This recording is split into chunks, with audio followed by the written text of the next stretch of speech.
બનાસકાંઠાના પાલનપુરમાં નવા બનેલા બ્રિજમાં ગાબડું પડ્યું છે। આરટીઓ સર્કલ પાસેના નવીન બનેલા એલિવેટેડ બ્રિજ પર ગાબડું પડ્યું છે। બ્રિજના જોઈન્ટમાં મસમોટું ગાબડું જોવા મળ્યું છે।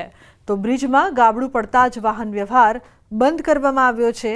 કોન્ટ્રાક્ટર દ્વારા રિપેરિંગનું કામ શરૂ કરાયું છે। થોડા સમય પહેલા જ બ્રિજના નિર્માણ દરમિયાન ગટર પડી જતા 2 લોકોના મોત થયા હતા। મેઘરજ તાલુકાની વધુ એક ગ્રામ પંચાયતના સભ્યને હોદ્દા પરથી દૂર કરવામાં આવ્યા। વલુણા ગ્રામ પંચાયતના વોર્ડ નંબર 1ની સભ્ય જયાબેન બામણિયાને દૂર કરવામાં આવ્યા છે। 3 બાળકો હોવાથી સભ્યપદ રદ કરવામાં આવ્યું છે। નિયમ મુજબ સભ્યપદે રહેવા યોગ્ય નહીં હોવાને કારણે કાર્યવાહી કરવામાં આવી। મેઘરજ ટીડીઓ દ્વારા અધિકૃત આદેશ બહાર પાડ્યો। તાલુકામાં સતત બીજા સભ્ય પર કાનૂની કાર્યવાહી નોંધાઈ છે। ગ્રામ્ય રાજકારણમાં ચકચાર મચી છે। વલુણા ગ્રામજનોમાં ચર્ચાનો માહોલ ગરમાયો છે। ભાવનગર શહેરની શાંતિલાલ શાહ એન્જિનિયરિંગ કોલેજે ટેકનોલોજી અને શિક્ષણના ક્ષેત્રે ગૌરવપૂર્ણ સિદ્ધિ હાંસલ કરી છે। કોલેજના આઈટી વિભાગના 3 વિદ્યાર્થીઓ બ્રિંદા ગોહેલ, શિવમ પટેલ અને માહિત માવાણીના વર્ષ 2025 માટે ગૂગલના વૈશ્વિક કાર્યક્રમ ગૂગલ ડેવલપર સ્ટુડન્ટ ક્લબ એટલે કે GDSCમાં સ્ટુડન્ટ લીડ તરીકે પસંદગી કરવામાં આવી છે। કોલેજના આચાર્ય ડોક્ટર જીપી વડોદરિયા અને આઈટી વિભાગના વડા ડોક્ટર ડીજે વરિયાના કુશળ માર્ગદર્શન હેઠળ વિદ્યાર્થીઓએ આ સફળતા મેળવી છે, જેથી કોલેજના આચાર્ય ગર્વની લાગણી અનુભવી રહ્યા છે। GDSC એ ગૂગલ ડેવલપર્સ દ્વારા સંચાલિત એક વૈશ્વિક શૈક્ષણિક કાર્યક્રમ છે, જેનો મુખ્ય ઉદ્દેશ વિશ્વભરની યુનિવર્સિટી અને કોલેજના વિદ્યાર્થીઓને ટેકનોલોજી ક્ષેત્રે નવીનતમ જ્ઞાન આપવાનું છે। ગૂગલ એમ્બેસેડર એઝ અમે જે સિલેક્ટ થયા છીએ અમારા HOD સર અને પ્રિન્સિપલ અને બધા જ ફેકલ્ટીના ગાઈડન્સથી અમે સિલેક્ટ થયા છે, જેમાં અમારું ઇન્ટરવ્યૂ લીધું હતું।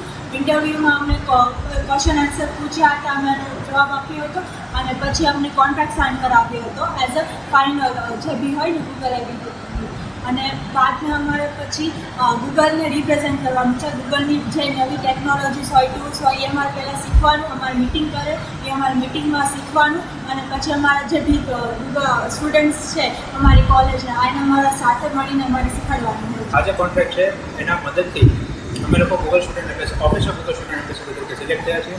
આની અંદર અમારા ગૂગલ તરફથી અમને ઘણી ખરી નવીનતમ માહિતી ટેકનોલોજી રિલેટેડ માહિતી આપવામાં આવશે। એ જે માહિતી મળે એનો ઉપયોગ કરી અને અમારા કોલેજના તથા બીજા ઘણા બધા સ્ટુડન્ટની મદદ કરી શકીએ અને તેમને ઘણી બધી નવી તકનીકીઓ વિશે શીખવાડી શકીએ। આમાં અમારા લોકોને જે ગૂગલના જે નવા ટૂલ્સ આવે છે, જેમિનાઈ જે ગૂગલનું AI છે એના જે નવા ટૂલ્સ આવે છે અમારે પોતે શીખવાના અને જે સ્ટુડન્ટ્સ છે અમારા લોકોના એને અમારે શીખવાડવાના અને અમારા વર્કશોપ્સને બધું અમારે હેન્ડલ કરવાના। શાંતિલાલ શાહ એન્જિનિયરિંગ કોલેજમાં ઘણા સમય પછી એક ખૂબ જ ગર્વ અનુભવાય તેવી ઘટના ઘટી છે, જેમાં અમારા 3 વિદ્યાર્થીઓ ગૂગલના બ્રાન્ડ એમ્બેસેડર તરીકે પસંદગી પામ્યા છે।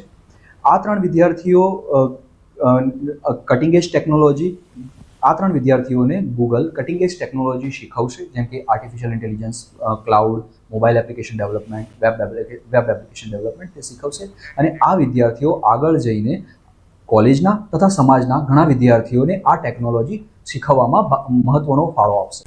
સુરતમાં કમર્શિયલ બાંધકામને લઈને વિરોધ કરવામાં આવી રહ્યો છે। રેસિડેન્ટ વિસ્તારમાં કરાયું કમર્શિયલ બાંધકામ, આસપાસની સોસાયટીના પ્રમુખોના ધરણા, અસામાજિક તત્વોનો ત્રાસ હોવાનો આરોપ છે। ઇન્ડસ્ટ્રીઝ થશે તો મહિલાઓની સુરક્ષા સામે સવાલ ઊભા થશે। રજૂઆત છતાં નિરાકરણ ન આવતા ધરણા કરવામાં આવ્યા। સરદાર સરોવર નર્મદા ડેમની સપાટીમાં વધારો નોંધાયો છે। નર્મદા ડેમની ફરી સિઝનમાં બીજી વાર 136 મીટર પાર ઉપરવાસમાંથી 1,13,045 ક્યુસેક પાણીની આવક નોંધાઈ છે, જેની સામે નર્મદાના 5 ગેટમાંથી 1,12,572 ક્યુસેક પાણી નર્મદા નદીમાં જાવક। હાલ નર્મદા ડેમની સપાટી 136.9 મીટરે પહોંચી છે। આજે પણ નર્મદા ડેમના 5 ગેટ 1.42 મીટર ખુલ્લા મૂકવામાં આવ્યા। તો વલસાડમાં 2 દિવસના વિરામ બાદ ફરી વરસાદ। વહેલી સવારથી વલસાડમાં વરસાદી માહોલ છે। વરસાદથી શહેરના રસ્તાઓ પર પાણી ભરાયા છે। જિલ્લાના અન્ય વિસ્તારોમાં પણ વરસાદ વરસી રહ્યો છે। NDRFની એક ટીમ વલસાડમાં સ્ટેન્ડ બાય। ઉલ્લેખનીય છે કે જિલ્લાના અન્ય વિસ્તારોમાં પણ વરસાદ એક બ્રેક બાદ ફરી મેઘરાજાની વલસાડમાં પધરામણી થઈ છે। NDRFની એક ટીમ પણ વલસાડમાં સ્ટેન્ડ બાય રાખવામાં આવી છે। વરસાદને લઈને હવામાન વિભાગની આગાહી 12 થી 18 સપ્ટેમ્બર સુધી ગુજરાતમાં હળવા વરસાદની આગાહી કરવામાં આવી છે. 14 થી 16 સપ્ટેમ્બર દક્ષિણ ગુજરાતમાં ભારે વરસાદની આગાહી કરાઈ છે. તો સુરત, નવસારી, વલસાડ, તાપી જિલ્લામાં વરસાદની આગાહી. 14 થી 16 સપ્ટેમ્બર થંડરસ્ટોર્મની પણ આગાહી છે. 12 से लेकर 18 सितंबर तक 7 दिन की ये फोरकास्ट है. हल्का से मध्यम बरसात का संभावना रहेगा दोनों क्षेत्रों में ही, गुजरात रीजन और सौराष्ट्र कोस्ट रीजन. इसमें हेवी रेनफॉल का वार्निंग दिया गया है 14, 15, 16. मेनली दक्षिण गुजरात की जो ज़िला है इसमें हेवी रेनफॉल आइसोलेटेड प्लेसेस में येलो वार्निंग के साथ दिया गया है. अभी थंडरस्टॉर्म, उस टाइम थंडरस्टॉर्म का भी वार्निंग दिया गया है 14, 15, 16 सितंबर के लिए. इसमें wind speed 30 to 40 kilometre speed रहेगा और जो लाइटनिंग के साथ ही थंडरस्टॉर्म का वार्निंग दिया गया है. અમદાવાદમાં હળવા વરસાદની શક્યતા. ગુજરાતમાં સિઝનનો 28% વધુ વરસાદ નોંધાયો છે. अहमदाबाद के लिए लाइट रेनफॉल का फोरकास्ट दिया गया है. अभी रेनफॉल का जो स्टेटस है गुजरात स्टेट में 833.2 mm बारिश हुआ है 12 सितंबर तक. इसमें जो सामान्य बरसात है 651.5 जो कि +28% डिपर्चर है. નવરાત્રિમાં પણ વરસાદની હવામાન વિભાગની આગાહી. 18 થી 24 સપ્ટેમ્બર ભારે વરસાદની સંભાવના. और वीक टू 18 से 24 सितंबर जो नवरात्रि आ रहा है इसमें fairly to wide spread rainfall संभावना रहेगा गुजरात में. और इसके साथ आपका हेवी रेनफॉल का भी वार्निंग मतलब आई हुई है मॉडल से. आइसोलेटेड प्लेसेस में हेवी रेनफॉल वार्निंग आई हुई है गुजरात रीजन में many days of the week, मतलब 18 से 24 वाला जो वीक है. અમૂલની ચૂંટણીનું પરિણામ જાહેર. ખેડા જિલ્લા સહકારી દૂધ ઉત્પાદક સંઘના નિયામક મંડળની ચૂંટણીનું પરિણામ જાહેર થયું છે. 13 બેઠકમાંથી ભાજપના 11 ઉમેદવારે જીત મેળવી. જિલ્લાની બોરસદ અને કપડવંજ બેઠક પર કોંગ્રેસે જીત મેળવી છે. ચૂંટણી પહેલા 4 બેઠક બિનહરીફ થતા ભાજપના 4 ઉમેદવારનો વિજય થયો હતો. અમૂલના ઇતિહાસમાં પ્રથમ વખત ભાજપે 13 પૈકી 11 બેઠક પર જીત મેળવીને સ્પષ્ટ બહુમતી સાથે 15,000 કરોડનું ટર્નઓવર ધરાવતી આ સંસ્થા પર સત્તા હાંસલ કરી છે. 13 ડિરેક્ટરોની ખેડા જિલ્લા દૂધ ઉત્પાદક સહકાર સંઘ અમૂલનો વહીવટ કરે છે. જો ગત 2.5 વર્ષમાં અમે દૂધના ભાવમાં 3 વર્ષમાં 21% ભાવ વધારો કર્યો. અમે બોનસમાં એટલે કે ભાવફેરમાં 90% ભાવફેર વધારાનો આપ્યો છે. આગામી દિવસોમાં પણ અમારો અભિગમ રહેશે કે અમે પશુપાલકોને બને એટલા પોષણક્ષમ દૂધના ભાવ વધારે આપીએ અને બને એટલો ભાવ ફરક વધારે આપીએ. અમારે પશુપાલકને આત્મનિર્ભર બનાવવો છે.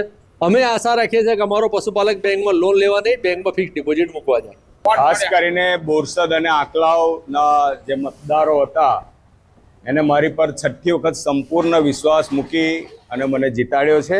વિરોધ પક્ષના જે હોય એમને 40 મત મળ્યા, મને 52 મત. સ્વરાજ મળ્યા પછી પહેલી વાર ભારતીય જનતા પાર્ટીના મેન્ડેટથી પસંદ કરાયેલા ઉમેદવારો અમૂલ ડેરીની અંદર ચૂંટણી લડ્યા અને તમામે તમામ સંપૂર્ણ બહુમતીની સાથે ભારતીય જનતા પાર્ટીનો ભગવો લહેરાયો. એની આજે ખુશી છે.